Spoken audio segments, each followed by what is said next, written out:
কারণ আল্লাহ বলছেন কোরআনটা হলো আরোগ্যতা।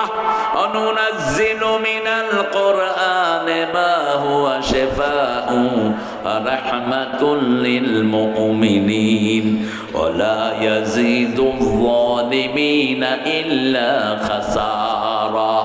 যা নাজিল করেছি সবটা হলো আরোগ্যতা। একদিকে পড়বা আর একদিকে রোগ ভালো করে দিবেন কে? পড়তেই তো পারে না, কোরআন ধরেই না। হাফেজদেরকে জিজ্ঞেস করি কোরআন কবে পড়ছো? গত রমজানে পড়ছি, আগামী রমজানে পড়বো। অথচ প্রত্যেক দিন কোরআন পড়ার কথা বলেছেন কে?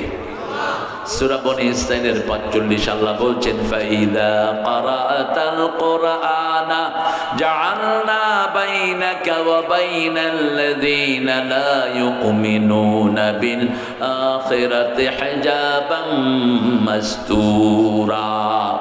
যারা